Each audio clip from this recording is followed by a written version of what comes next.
यहाँ से जुड़ा हुआ हूँ सर, नहीं मिल पाया था किसी वजह से। पढ़ दिया जाए माननीय मंत्री जी।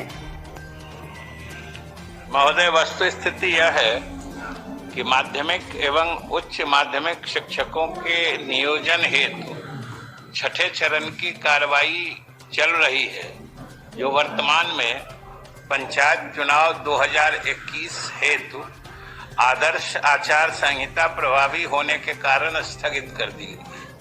आचार संहिता समाप्ति के उपरांत नियोजन की कार्रवाई पूरी कर ली जाएगी। तत्पश्चात प्रश्नगत विद्यालय में शिक्षकों का पदस्थापन कर दिया जाएगा। सर, हफनिया हाई स्कूल बहुत ही इंटीरियर में है और लगभग 40 किलोमीटर के दरमियान में कोई पुल नहीं है वहां तक जाने के लिए। और महोदय, वहां पर 500 से ज्यादा बच्चे और बच्चियां हैं और सिर्फ 2 शिक्षक हैं। तो मैं माननीय मंत्री से ये कहूंगा कि फौरी तौर पर प्रतिनियुक्त करने का कोई विचार रखते हैं वहां के बच्चों की सुविधा के लिए। और एक सवाल उससे और भी पूछूंगा सर कि शहरी क्षेत्र में जहां आवास आते हैं, यही वजह है कि क्या सरकार प्रतिनियुक्ति के सिलसिले में भी अपना कोई प्रोग्राम पॉलिसी रखती है? कहीं स्कूल में 8 टीचर है, कहीं 2 टीचर है, तो क्या? माननीय मंत्री जी। नहीं महोदय, माननीय सदस्य प्रतिनियुक्ति की बात कर रहे हैं, वो तो अस्थायी व्यवस्था होती है और हमने तो पंचायत चुनाव की बात कही है। महीने 2 महीने में यही प्रक्रिया पूरी हो जाएगी।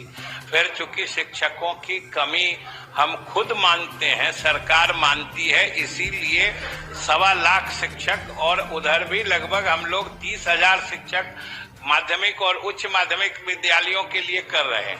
तो स्वाभाविक रूप से पद खाली है, लेकिन पंचायत चुनाव की प्रक्रिया पूरी होते ही हम शेष नियुक्ति की प्रक्रिया पूरी करेंगे। और आपकी बात से हम सहमत हैं कि वहां पद खाली है, वहां निश्चित रूप से शिक्षकों की नियुक्ति पदस्थापन कर दी जाएगी। श्री विजय कुमार, एक अंतिम पूरा का सर, अंतिम पूरा सर, प्लीज सर, एक अंतिम पूरा का सर। 3 हो गया। चलिए श्री विजय कुमार। ऑनलाइन उत्तर असंतोषजनक है। मैंने शेखपुरा जिला में जहरीली शराब की बिक्री और उसके किलोमीटर के अंदर खोलने का विचार नहीं है, इसलिए कि अभी जो शिक्षा के अधिकार कानून के तहत भी जो पूरे देश में जो नीति लागू है और बिहार में भी हम लोग अभी लक्ष्य रखा है कि 5 किलोमीटर पर उच्च विद्यालय, 3 किलोमीटर पर मध्य विद्यालय और 1 किलोमीटर पर प्राथमिक विद्यालय अगर नहीं है तो हम लोग नया खोलते हैं। और जहां तक जो ये 12 में खोलना चाह रहे थे और हमने कहा कि वहाँ के बच्चे 84 में नामांकित हैं, जो 1 छात्र छात्राओं की संख्या अधिक है और मानक के हिसाब से वहाँ और अधिक शिक्षकों की नियुक्ति या प्रतिनियुक्ति होनी चाहिए। तो वो अभी पंचायत चुनाव खत्म होता है, हम लोग 1 लाख 1.25 लाख शिक्षक बहाल कर रहे हैं। उसमें उस हिसाब से हम लोग 9 कमरे, जिसमें 3 पक्का एवं 6 सभी सदस्यों के माननीय इस विद्यालय में कमरे भवन कमरे की अनुमति।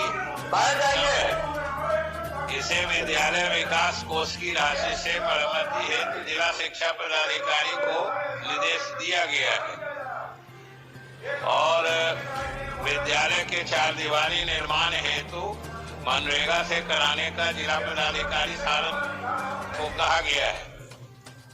दूसरे रहमत बालिका उच्च विद्यालय मस्तीचक में कुल 9 कमरे हैं, जिसमें से दो कमरे में मरम्मति की आवश्यकता है। 5 कमरे में पठन पाठन संचालित।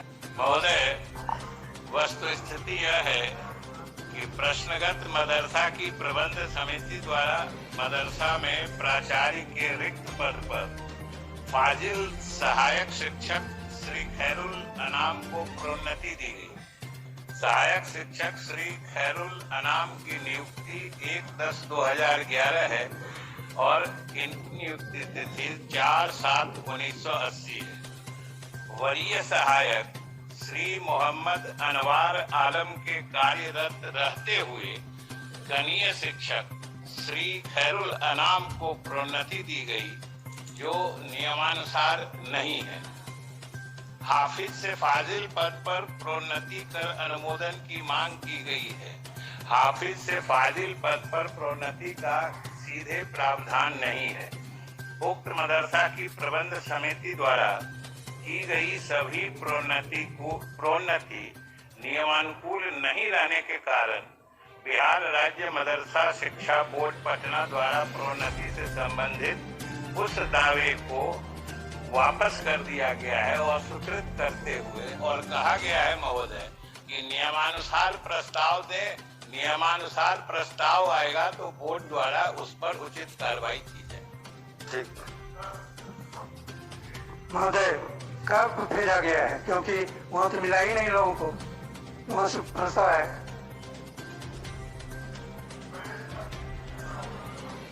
महोदय ये करीब 10 दिन पहले भेजा गया। माननीय सदस्य, है 10 दिन पहले क्यों भेजा गया? जुलाई 2000 में प्रस्ताव आया महोदय है। इसलिए भेजा ये गया क्यों?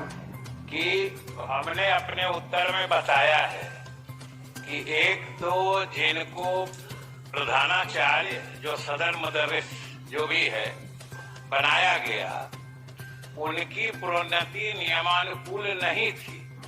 उनसे वरीय शिक्षक उपलब्ध थे, लेकिन उनके दावे को नजरअंदाज करते हुए कनीय शिक्षक को हेडमास्टर बना दिया गया, इसलिए उनके दावे को खारिज किया गया।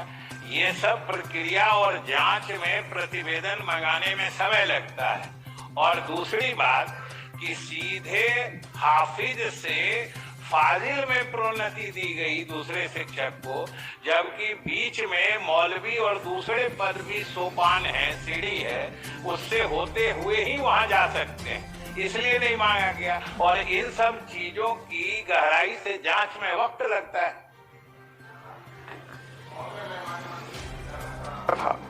केसरी नैयर आदम को हाफिज से फाजिल के ओहदे पर प्रोन्नति देने का प्रस्ताव वहां की मैनेजिंग कमेटी ने भेजा है।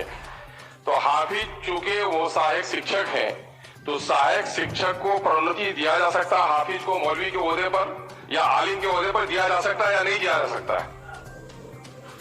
महोदय प्रोन्नति तो दिया ही जा सकता है, लेकिन हाफिज से फाजिल के बीच में 2 सोपान सीढ़ी स्टेप्स और भी हैं।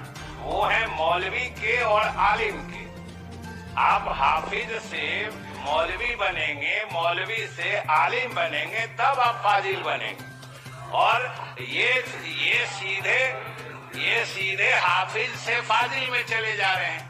से अब हो गया, इतना स्पष्ट जवाब आया है। नहीं सर, एक पूरा सर, सवाल ये पैदा होता है कि हाफिज से अगर फाजिल पर प्रोन्नति दी जा रही है तो उसके एक्सपीरियंस की वजह से नहीं, जो मौलवी है उसने अपनी डिग्री नहीं बढ़ाई सर, जो आलिम है सर एक मिनट सर, पूरे राज्य की समस्या है सर, पूरे राज्य की समस्या है सर।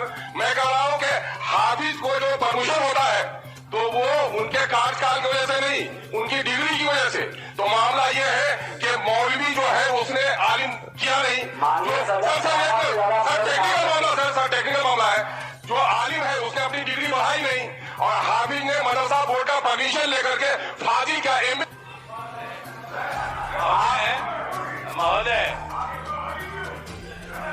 महोदय अख्तरुल ईमान जी, अभी तो हमने सिर्फ